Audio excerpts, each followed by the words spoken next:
வணக்கம் and welcome to Mari IAS academy. இன்னைக்கு நம்ம தினமணி நியூஸ் பேப்பர் வந்து அனலைஸ் பண்ண போகிறோம். இன்னைக்கு வந்து மார்ச் 15. நேற்று வந்து பார்த்தீங்கன்னா பட்ஜெட் வந்து தாக்கல் பண்ணியிருந்தாங்க. தமிழ்நாடு பட்ஜெட் 2025-26 தாக்கல் பண்ணியிருந்தாங்க. அதில் நிறைய இன்ஃபர்மேஷன்ஸ் கொடுத்துருக்காங்க. எக்ஸாம் பாயிண்ட் ஆஃப் வியூ ரொம்ப முக்கியம். ப்ரிலிம்ஸுக்கும் சரி மெயின்ஸுக்கும் சரி பட்ஜெட் வந்து கண்டிப்பாக நம்ம கொஸ்டின்ஸ் வந்து எக்ஸ்பெக்ட் பண்ணலாம். ஸோ அதை பற்றி நம்ம ஃபுல்லாக பார்ப்போம். ஸோ ஹெட்லைன்ஸ் பாருங்கள். மகளிர் மாணவர்களுக்கு புதிய திட்டங்கள் அப்படின்னு சொல்லி கொடுத்துருக்காங்க. தமிழக பட்ஜெட்டில் அறிவிப்பு. ஸோ இன்னைக்கு பேப்பரில் நிறைய இன்ஃபர்மேஷன் வந்து கொடுத்துருக்காங்க. அதை ஃபுல்லாக நம்ம வந்து பார்ப்போம். பெண்களின் பெயரில் பதிவு செய்யப்படும் சொத்துகளுக்கு பதிவு கட்டணம் குறைப்பு, மாணவர்களுக்கு மீண்டும் கணினி போன்ற திட்டங்களை சட்டப்பேரவையில் நிதி அமைச்சர் தங்கம் தென்னரசு வந்து அறிவித்தார் அப்படின்னு சொல்லியிருக்காங்க. 2025-26 நிதிநிலை அறிக்கையை வந்து சட்டப்பேரவையில் அமைச்சர் தங்கம் தென்னரசு வந்து தாக்கல் செஞ்சாங்க. மகளிருக்கான சம பங்கை உறுதி செய்வது அவசியம். அந்த வகையில் ரூபாய் 10 லட்சம் வரை மதிப்புள்ள வீடு, மனை, விவசாய நிலம் உள்ளிட்ட அனைத்து அசையா சொத்துகளும் பெண்கள் பெயரில் பதிவு செய்யப்பட்டால் அத்தகைய ஆவணங்களுக்கு பதிவு கட்டணம் 1% குறைக்கப்படும். இந்த திட்டம் வரும் ஏப்ரல் 1 முதல் நடைமுறைக்கு வரும் அப்படின்னு சொல்லியிருக்காங்க. ஸோ இந்த சொத்துக்கள் அந்த வீடு பதியும் போது ரெஜிஸ்ட்ரேஷன் பண்ணும்போது பெண்கள் பேர்ல பண்ணோம்னா ஸோ இப்போ 10 லேக்குள்ள ப்ராப்பர்ட்டி இருந்துச்சுன்னா 1% ரிடக்ஷன் வந்து பண்றாங்க. அது ஒரு முக்கியமான விஷயம்.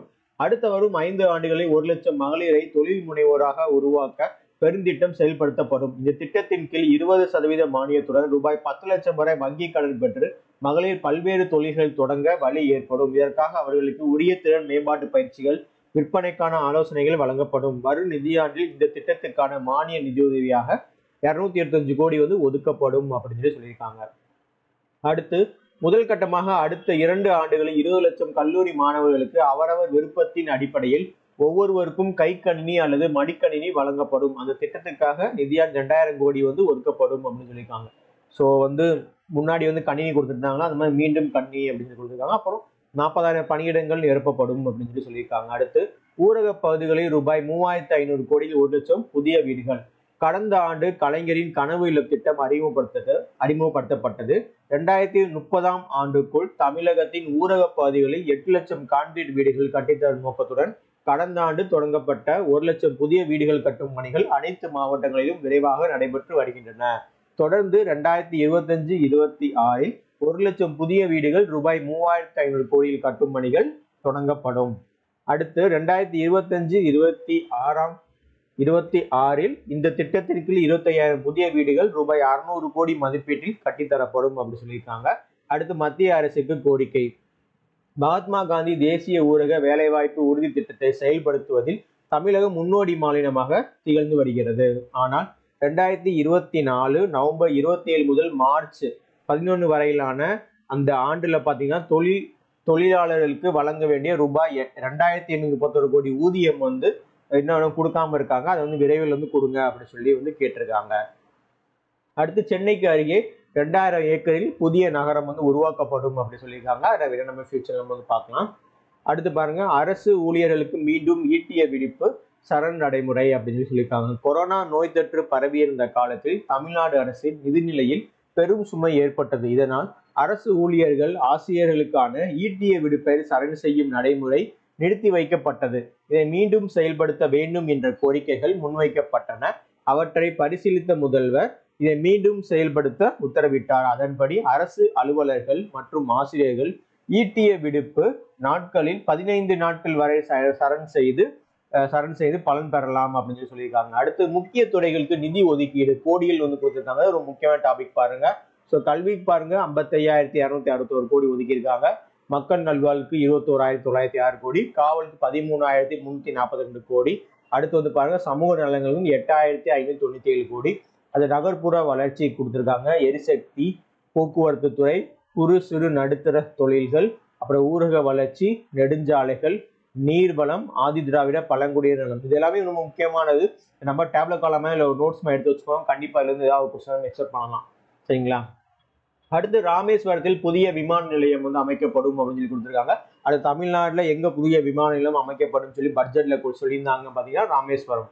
அப்புறம் தமிழ்நாடு கடல் போக்குவரத்து உற்பத்தி கொள்கை 2025 அறிமுகப்படுத்தப்பட உள்ளது. ஸோ கடல் போக்குவரத்து கொள்கை அப்படின்னு 2025 தமிழ்நாட்டில் வந்து அறிவிக்க போறாங்க. அதை வந்து வந்ததுக்கு அப்புறம் நம்ம ஃபுல்லா பார்க்கலாம். அடுத்து சுற்றுலா ஊக்குவிப்பு வசதி திட்டம் நிதிநிலை அறிக்கையில் தாக்கல். ஸோ சுற்றுலாவை ஊக்குவிக்கிறதுக்காக ஒரு திட்டம் வந்து லான்ச் பண்ணியிருக்காங்க.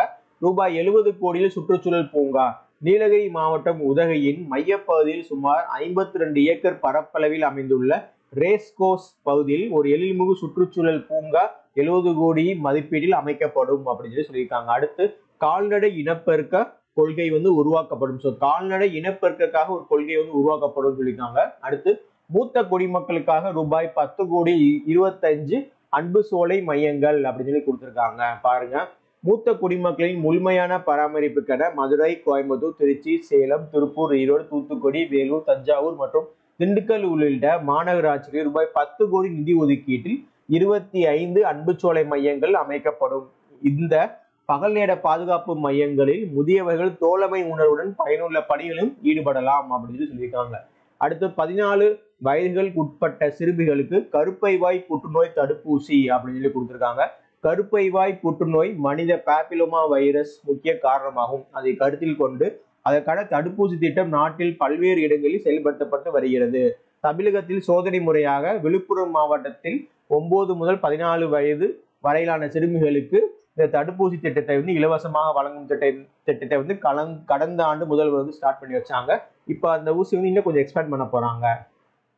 அடுத்து ரூபாய் 50 கோடியில் விசைத்தறி நவீனப்படுத்தும் திட்டம். ஸோ விசைத்தறி துறையில் நாளுக்கு நாள் மாறி வரும் தொழில்நுட்பத்துல இன்னும் கொஞ்சம் சிறப்பாக பண்றதுக்காக 50 கோடி விசைத்தறியை நவீனப்படுத்தும் திட்டம் லான்ச் பண்ணியிருக்காங்க.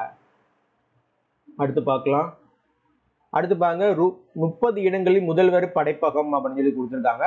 போட்டித் தேர்வுகளுக்கு தயாராகும் மாணவர்களுக்கு அறிவார்ந்த சூழலை ஏற்படுத்தவும் புத்தொழில் முனைவோருக்கான பகிர்ந்த பணியிடை சேவை கோவொர்க்கிங் ஸ்பேஸ் வசதிகளை வழங்கவும் சென்னை கொளத்தூரில் தொடங்கப்பட்ட முதல்வர் படைப்பகம் மிகுந்த வரவேற்பை பெற்றுள்ளது. ஸோ அதை தொடர்ந்து இன்னும் நிறைய இடத்துல கொண்டு வரணும் அப்படின்னு சொல்லியிருக்காங்க. ஸோ சென்னை, கோவை, மதுரை, திருச்சி, சேலம், தாம்பரம், ஆவடி உள்ளிட்ட அனைத்து மாநகராட்சிகள் உள்ளிட்ட 30 இடங்களில் தலா ரூபாய் 5 கோடியில் முதல்வர் படைப்பகங்கள் அமைக்கப்படும். அப்புறம் விண்வெளி நுட்பம், விண்வெளி தொழில்நுட்பம் சார்ந்த இயங்கும் தொழில் நிறுவனங்களை ஊக்குவிக்க ரூபாய் 10 கோடி நிதி ஒதுக்கீடு செய்யப்படும் அப்படின்னு சொல்லியிருக்காங்க.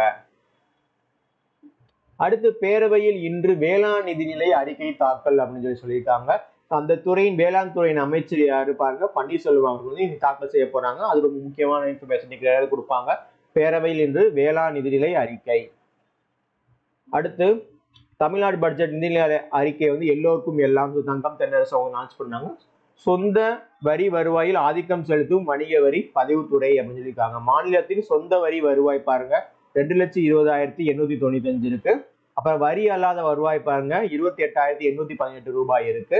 அப்புறம் பாருங்க மத்திய அரசிடம் இருந்து உதவி மானியங்கள் பாருங்க ரூபாய் 23,834 இருக்கு. அப்புறம் மத்திய வரிகளில் பங்கு ரூபாய் 58,022 இருக்கு. அரசின் சொந்த வரி வருவாய் எதிர்வரும் நிதியாண்டில் 14.6% உயரும் என்று எதிர்பார்க்கப்படுகிறது அப்படின்னு சொல்லியிருக்காங்க. அடுத்து மாநிலத்தின் சொந்த வரி வருவாயின் முக்கிய கூறுகள் புள்ளி விவரம் சதவீதத்தில் கொடுத்திருக்காங்க. வணிக வரிகள் 74.2%, முத்திரத்தாள் பத்திரப்பதிவுகள் 11.8, அப்புறம் மாநில ஆயத்தீர்வை 55.9, அப்புறம் வாகனங்கள் மீது வரிகள் 6.1, அப்புறம் மற்றவை 2.0. அடுத்து பாருங்க செலவினங்கள் சொல்லி கொடுத்துருக்காங்க. ஸோ எதிர்வரும் நிதியாண்டில் மொத்த வருவாய் செலவினம் சொல்லி கொடுத்துருக்காங்க. ஸோ வட்டி செலுத்துதல், செயல்பாடு பராமரிப்புகள், உதவித்தொகை மானியங்கள், அப்புறம் ஓய்வூதியம் மற்றும் ஓய்வு கால பலன்கள், அப்புறம் முக்கிய துறைகளுக்கான மூலதன செலவினம் ரூபாய் கோடிகள் கொடுத்துருக்காங்க. ஸோ சாலைகள் மற்றும் பாலங்கள் கொடுத்துருக்காங்க. போக்குவரத்து மற்றும் எரிசக்தி, நகர்ப்புற வளர்ச்சி, கல்வி மற்றும் மக்கள் நல்வாழ்வு, நீர்நிலைகள், குடிநீர் வழங்கல் திட்டம். ஸோ இந்த பட்ஜெட்ல இது எல்லாமே ரொம்ப முக்கியமானது. இது எல்லாமே நோட் பண்ணி வச்சுக்கோங்க. கண்டிப்பா ஸ்டாட்டிக்ல இருந்து கொஸ்டின் கேட்பாங்க, ரொம்ப யூஸ்ஃபுல்லா இருக்கும். அடுத்து நகர்ப்புற அரசு உதவி பெறும் பள்ளிகளுக்கும் காலை உணவு திட்டம் அப்படின்னு சொல்லியிருக்காங்க. முதல்வரின் காலை உணவு திட்டம் வாயிலாக தமிழகத்தில் உள்ள 30,992 அரசு பள்ளிகளிலும் ஊரக பகுதிகளில் அமைந்துள்ள 3,995 அரசு உதவி பெறும் பள்ளிகளிலும் 1ஆம் வகுப்பு முதல் 5ஆம் வகுப்பு வரை பயிலும் 17.53 லட்சம் மாணவர்கள் பயன்பெற்று வருகின்றனர். இதனால் மாணவர்களின் ஊட்டச்சத்துக்கும் கற்றல் திறன் மேம்பாடு அதிகமாயிருக்கு அப்படின்னு சொல்லியிருக்காங்க. ஸோ இந்த திட்டத்துக்கு இன்னும் கொஞ்சம் எக்ஸ்பேண்ட் பண்றதுக்கு 600 கோடி ஒதுக்கீடு செஞ்சிருக்காங்க. அடுத்து சர்வதேச தரவரிசையில் அண்ணா பல்கலைக்கழகம் இடம்பெற ஒரு செயல் திட்டம் லான்ச் பண்ணியிருக்காங்க. அடுத்து 9 மாவட்டங்களில் சிட்கோ தொழிற்பேட்டை அமைய போகுது. அதுக்காக இன்ஃபர்மேஷன் கொடுத்துருக்காங்க. அடுத்து சேலம், கடலூர், நெல்லையில் மாபெரும் நூலகங்கள் வரப்போகுது. மதுரை மாநகரில் உருவாக்கப்பட்ட கலைஞர் நூற்றாண்டு நூலகம் இருக்குல்ல, அதே மாதிரி சேலம், கடலூர் நெல்லையில வந்து மாபெரும் நூலகங்கள் வந்து அமைக்கப்படும் அப்படின்னு சொல்லியிருக்காங்க. அடுத்து சென்னை கோவையில் ரூபாய் 100 கோடியில் அடிப்படை அறிவியல் கணித ஆராய்ச்சி மையங்கள் வந்து உருவாக்கப்படும். இதுக்கு 100 கோடி பட்ஜெட் வந்து ஒதுக்கியிருக்காங்க. அப்புறம் யூபிஎஸ்சி எக்ஸாமுக்கு எழுதுறவங்க வந்து உதவித்தொகை அப்படின்னு சொல்லி கொடுத்துருக்காங்க. மத்திய குடிமை பணி தேர்வுகளில் தமிழகத்தில் தேர்ச்சி பெறுவோரின் எண்ணிக்கை உயர்த்த ஆண்டுதோறும் தேர்வு செய்யப்பட்ட 1000 மாணவர்களுக்கு அவர்கள் முதல்நிலை தேர்வுகளுக்கு தயாராகும் வகையில் 10 மாதங்களுக்கு ரூபாய் 7500, முதல்நிலை தேர்வில் தேர்ச்சி பெற்றவர்களுக்கு ரூபாய் 25,000 வழங்கப்படுகிறது. இதைத் தொடர்ந்து முதன்மை தேர்வில் வெற்றி பெற்று நேர்முக தேர்வுக்கு தயாராகும் இளைஞருக்கு ரூபாய் 50,000 வழங்கப்படும். இத்திட்டம் ரூபாய் 10,000 கோடி ரூபாய் 10 கோடி நிதி ஒதுக்கீடு நடைமுறைப்படுத்தப்படும் அப்படின்னு சொல்லியிருக்காங்க. ஸோ 50,000 வரையும் கொடுக்க போறாங்க, ஸ்டைபண்ட் கொடுக்குறாங்க. அது நிதிநிலை அறிக்கை எல்லாருக்கும் எல்லாம் சொல்லி கொடுத்துருக்காங்க. பிரதான திட்டங்களுக்கு நிதி ஒதுக்கீடு கோடியில் கொடுத்துருக்காங்க. இது ரொம்ப முக்கியமான டாபிக். ஸோ கண்டிப்பா நோட்ஸ் வந்து வச்சுக்கோங்க, ஸ்கிரீன்ஷாட் கூட எடுத்து வச்சு இதை வந்து கண்டிப்பா வந்து படிச்சு வச்சுக்கோங்க. மக்கள் நல்வாழ்வுத்துறை திட்டங்களுக்கு ரூபாய் 21,906 கோடி வந்து கொடுத்துருக்காங்க. அடுத்து பெற்றோர் இல்லாத குழந்தைகளுக்கு மாதம் 2,000 ரூபாய் உதவித்தொகை. இலங்கை தமிழருக்கு ரூபாய் 206 கோடியில் புதிதாக 3000 வீடுகள். அடுத்து ரூபாய் 1031 கோடியில் 3000 புதிய பேருந்துகள் வந்து கொடுத்துருக்காங்க. அடுத்து ₹1 வரவு செலவு விவரங்கள் ரொம்ப முக்கியமானது. வரவுகள் பாருங்க, பைசால பாருங்க.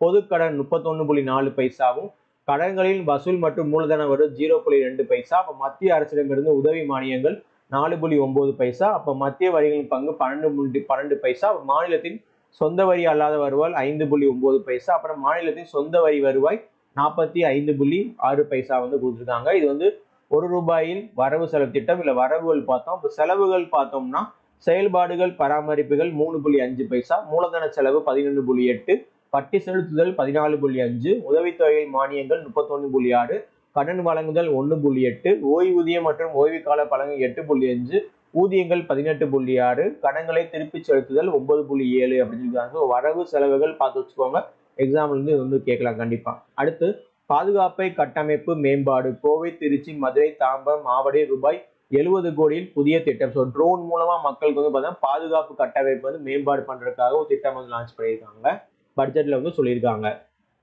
அடுத்து பேரவை கூட்டத்தொட 29 நாட்கள் நடைபெறும் அப்படின்னு சொல்லிட்டு அவைத்தலைவர் அப்பாவு அவர்கள் வந்து சொல்லியிருக்காங்க. அடுத்து வெள்ளிமலை ஆழியாற்றில் ரூபாய் 11,721 கோடி நீரேற்று மின் திட்டங்கள் வந்து வரப்போகுது அப்படின்னு சொல்லியிருக்காங்க. அப்புறம் சென்னையின் குடிநீர் தேவைக்கு ரூபாய் 350 கோடியில் புதிய நீர்த்தேக்கம். நகராட்சி நிர்வாகத்துக்கு 26,678 கோடி புதிய கூட்டு நீர் திட்டங்கள் வந்து அறிவிப்பு. 10 இடங்களில் அரசு தொழிற்பயிற்சி நிலையங்கள் தொடங்க நடவடிக்கை.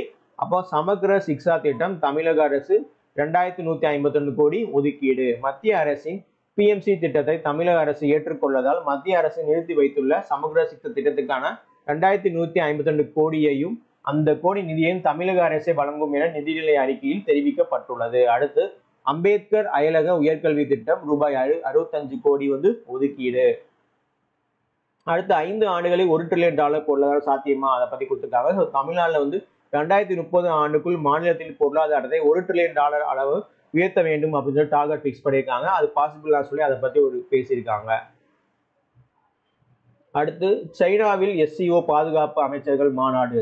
சாங்காய் ஒத்துழைப்பு கூட்டமைப்பு, அதாவது SCO பாதுகாப்பு அமைச்சர்கள் மாநாடு மார்ச் 26, 27 சைனாவில் நடைபெற உள்ளது அப்படின்னு சொல்லியிருக்காங்க. அடுத்து நாடு முழுவதும் ஹோலி உற்சாக கொண்டாட்டம் நேற்று செலிப்ரேட் பண்ணியிருக்காங்க. அடுத்து யுனெஸ்கோ அங்கீகாரம் உத்தேச பட்டியலில் 6 இந்திய வரலாற்று சின்னங்கள் வந்து சேர்ப்பு அப்படின்னு கொடுத்துருக்காங்க. ஸோ யுனெஸ்கோ அங்கீகாரம் பிறகு இந்தியாவில இருந்து ஒரு 6 சின்னங்கள் வந்து அனுப்பி வச்சிருக்காங்க, அதை பற்றி சேர்க்கிறதுக்கு. அடுத்து பார்ப்போம். அடுத்து 2,676 பள்ளிகளில் திறன்மிகு வகுப்பறைகள், ஸோ ஸ்மார்ட் கிளாஸ் ரூம்ஸ் வந்து பண்றதுக்காக பண்ணியிருக்காங்க. அப்புறம் மகளிர் உரிமை தொகை பெறாதவர்கள் விண்ணப்பிக்க விரைவில் உரிய வாய்ப்பு அப்படின்னு சொல்லி கொடுத்துருக்காங்க. அடுத்து ரூபாய் 100 கோடியில் சென்னை அறிவியல் மையம் வந்து உருவாக்கப்படும். அப்ப 2000 தொழிலாளருக்கு மின் வாகனம் வாங்க மானியம் அப்படின்னு சொல்லி கொடுத்துருக்காங்க. அப்ப வல்லூர்களை காக்க வேட்டை பறவைகள் ஆராய்ச்சி மையம் அமைக்கப்படும் அப்படின்னு சொல்லி கொடுத்துருக்காங்க. வல்லூர்களை காக்க வேட்டை பறவைகள் ஆராய்ச்சி மையம் அமைக்கப்படும். அடுத்து சூலூர் பல்லடத்தில் செமிகண்டக்டர் தொழில் பூங்காக்கள் அப்படின்னு சொல்லி சொல்லியிருக்காங்க. அப்புறம் கோவையின் பொருளாதார வளர்ச்சிக்கு புதிய திட்டம் அப்படின்னு சொல்லி கொடுத்துருக்காங்க. சூலூர் பல்லடத்தில் செமிகண்டக்டர் தொழில் பூங்காக்கள் வந்து வரப்போகுது. அப்புறம் காவேரி பூம்பட்டினம் முதல் நாகப்பட்டினம் வரை ஆழ்கடல் அகழாய்வு, ஸோ ஆழ்கடல் அகழ்வாராய்ச்சி செய்யறதுக்காக 7 கோடி வந்து ஒதுக்கியிருக்காங்க. அப்புறம் நாவாய் அருங்காட்சியகமும் அமைக்கப்படும் அப்படின்னு சொல்லி சொல்லியிருக்காங்க. அடுத்து கனடா பிரதமராக மார்க் கார்னி பதவியேற்பு. இவர் வந்து அரசியல் அனுபவமே இல்லாதவர் அப்படின்னு சொல்லியிருக்காங்க. கனடா பிரதமராக மார்க் கார்னி பதவியேற்பு. ஸோ இன்னைக்கு நம்ம பட்ஜெட்ல வந்து கிட்டத்தட்ட நிறைய விஷயம் சொல்லியிருக்காங்க. இது எல்லாமே முக்கியமான பாயிண்ட் தான். கண்டிப்பா எக்ஸாம்ஸ்ல இருந்து குரூப் 1ல இருந்து நிறைய கொஸ்டின்ஸ் வந்து கேட்கலாம். ஸோ நல்லா நோட்ஸ் எடுத்து வச்சுக்கோங்க. நம்ம ரெகுலரா இந்த மாதிரி நம்ம வீடியோஸ் ரெகுலரா பார்ப்போம். நன்றி, வணக்கம்.